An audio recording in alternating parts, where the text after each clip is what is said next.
نزدیک سے عرب شعراء ادیب عرب شعراء آتے تھے، شاعر جن کا ایک نام تھا شعر و شاعری کی دنیا میں. جب وہ آتے تو سال بھر کلام لکھتے، سال کے بعد جب میلہ ہوتا تو یہاں آ کر کلام پیش کرتے، انعام پاتے. کلام پیش کرتے تو جس کا کلام سب سے اعلیٰ ہوتا، سب سے اعلیٰ ہوتا، اور پورے عرب دنیا میں جس کے کلام کا کوئی مقابلہ نہ کر سکتا، اس کا کلام سونے سے لکھ کر غلاف کعبہ کے ساتھ لٹکا دیتے، سونے کے ساتھ لکھ کر یہ 7 معلقات، یہ 7 شعری مجموعے تھے، 7 غزلیں تھیں، 7 نظمیں تھیں، جو بھی تھا یہ 7 کلام تھے جو تاریخ میں سب سے اعلیٰ سمجھے جاتے تھے، سب سے اونچے سمجھے جاتے تھے، اور جن کا مقابلہ پورے عرب میں کوئی نہ کر سکا. وہ 7 کلام غلاف کعبہ کے ساتھ لٹکائے ہوئے تھے. جب سورہ کوثر اتری وہ 7 کلام ہی سورہ کوثر کا مقابلہ نہ کر سکے، اور عربوں نے خود 7 کے 7 کلام غلاف کعبہ سے اتار.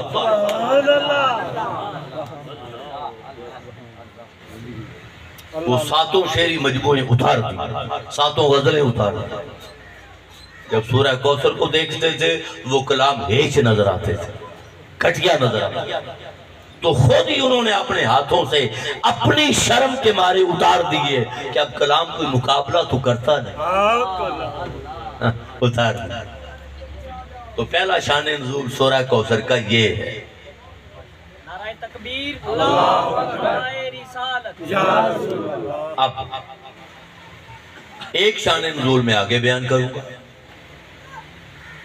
اس پر جو سورہ کوثر، کوثر کا معنی کیا ہے، چند معنی بیان کرتے ہیں جو ائمہ تفسیر نے، ائمہ حدیث نے بیان کیے، اور پھر آقا علیہ السلام کے فرامین میں بیان کیے. سب سے پہلی بات، آقا علیہ السلام نے فرمایا کوثر کیا ہے، فرمایا اب غور سے سنیے گا. فرمایا الکوثر نہر فی الجنہ، فرمایا یہ کوثر جنت میں ایک نہر ہے،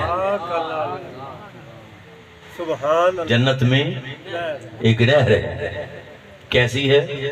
فرمایا حافتاہ من ذہب، اس نہر کے کنارے سونے کے ہیں، اس نہر کے کنارے سونے کے ہیں. وَمَجْرَاهُ عَلَى الدُّرِّ وَالْيَاقُوتِ، اور اس نہر کا جو فرش ہے جس پہ پانی بہتا ہے وہ جنتی موتی در اور یاقوت کا ہے. در اور یاقوت سے بنا ہوا ہے فرش. فرمایا تربتہ اطیب من المسک، اور فرمایا اس کی مٹی کستوری سے زیادہ خوشبودار ہے، زیادہ پاکیزہ اور خوشبودار ہے. اطیب من المسک. وماؤہ احل من العسل، اس کا پانی شہد سے زیادہ میٹھا ہے.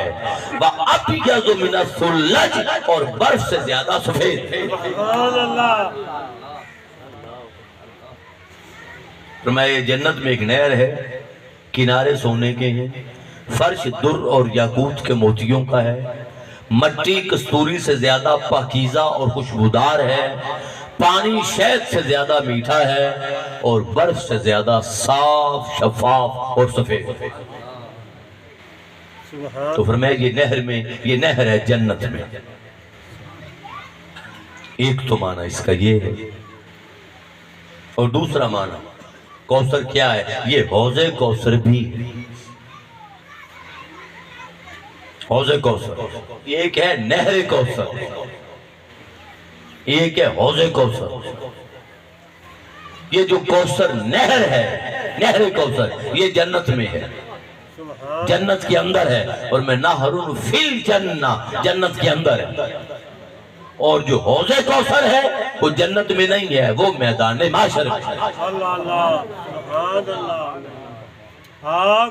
وہ میدان، اور یہ وہ حوض ہے میدان محشر میں. شدید گرمی، جب سوا نیزے پر سورج ہوگا اور شدید گرمی ہوگی تو شدید تپش میں اسی حوض سے آقا علیہ السلام اپنے غلاموں کو پانی پلائیں گے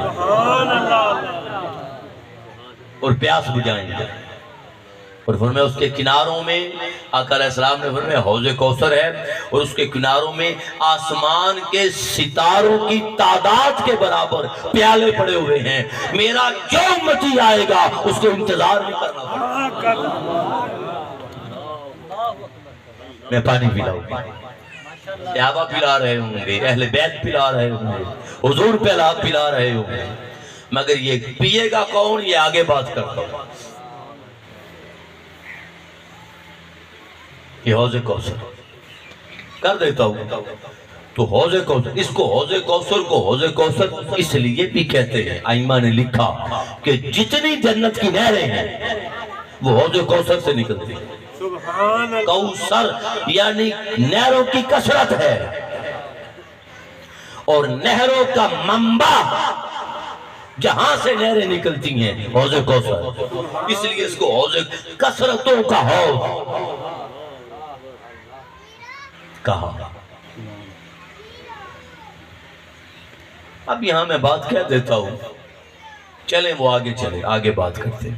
تو حوض کوثر ایک ہے نہر کوثر، وہ جنت میں ہے، ایک ہے حوض کوثر، وہ میدان محشر میں ہے۔ نہر کوثر پہ تو وہ جائے گا جو جنت میں پہنچے گا۔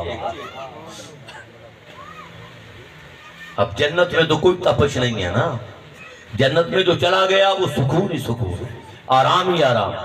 جب حساب کا دن ہوگا اور خوفناک منظر ہوگا اور گھبراہٹ کا عالم ہوگا، اس گھبراہٹ کے عالم میں جب پیاس نہیں بجھے گی، جب پیاس اور بڑوں کو پیاسا رکھا جائے گا اور جو کچھ پیئیں گے پیاس نہیں بجھے گی، پیاس بجھے گی تو حوض کوثر کے پانی سے۔ سبحان اللہ، یہ میدان معاشر، یہ میدان معاشر۔ تیسری بات، تیسرا معنی کوثر کا کیا؟ چلو اس کو یہاں ہی لے لیتے ہیں، پھر آگے دوسری بات بعد میں کر دیں۔ میں نے کہا تھا شان نزول ایک تو یہ کہ چیلنج کیا، اور دوسرا سورہ کوثر کا شان نزول یہ ہے جس وجہ سے اتری۔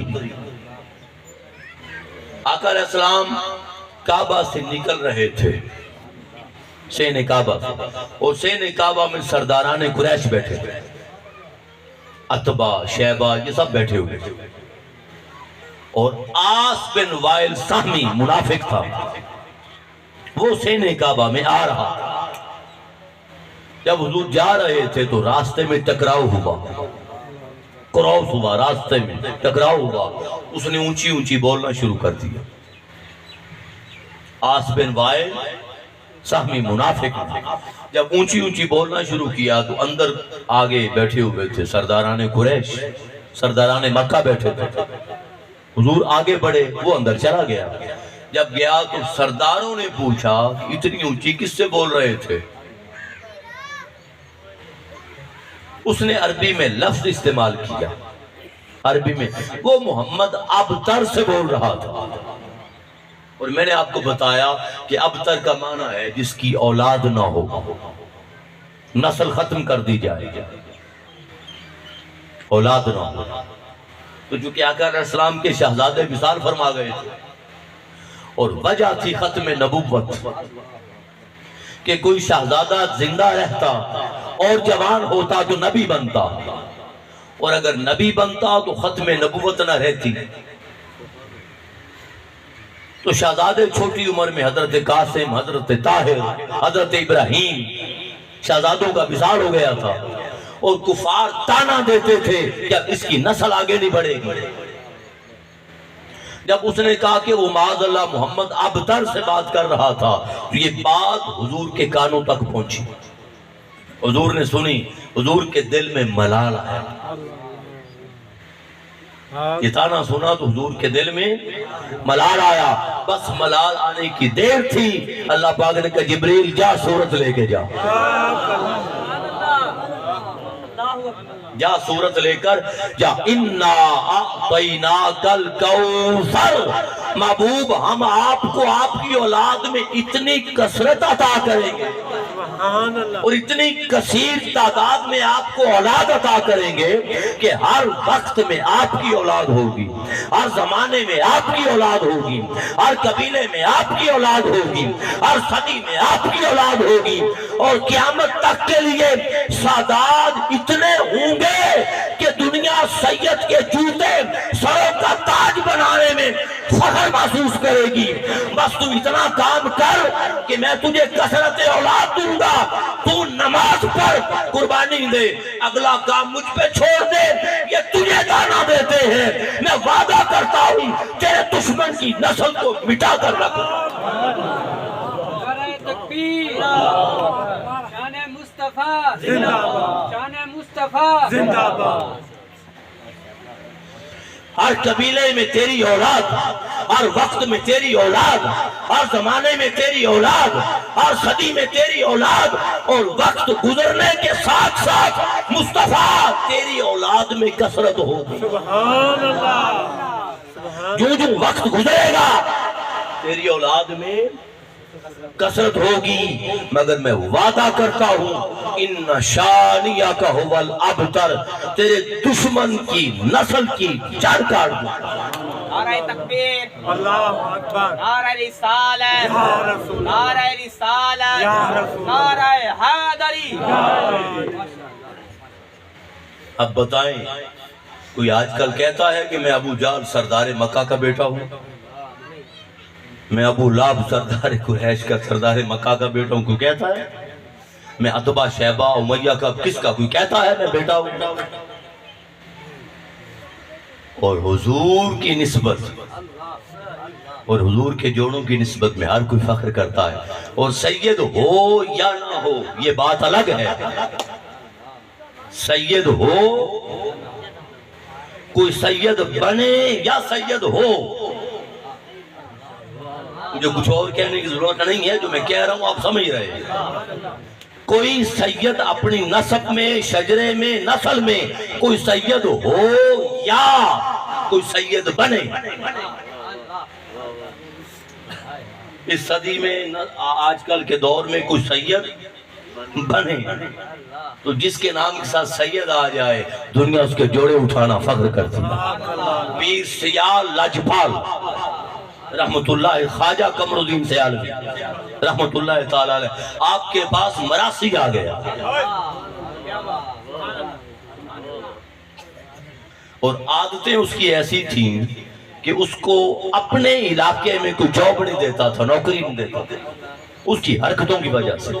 وہ کبھی کہاں نوکری کرتا، کبھی جب سارے علاقے نے جان لیا کہ اس کی کرتوتیں ٹھیک نہیں ہیں تو اب کوئی بھی جاب، ملازمت، نوکری نہیں دیتا تھا۔ تو جب بھوکا مرنے لگا تو کہتا یار اب علاقہ بدلو، یہاں تو سارے جانتے، یہاں تو نوکری نہیں ملے گی۔ تو راستے میں چلتے چلتے خیال آیا کہ یار پیر سیال لاجپال سادات کی عزت بڑی کر،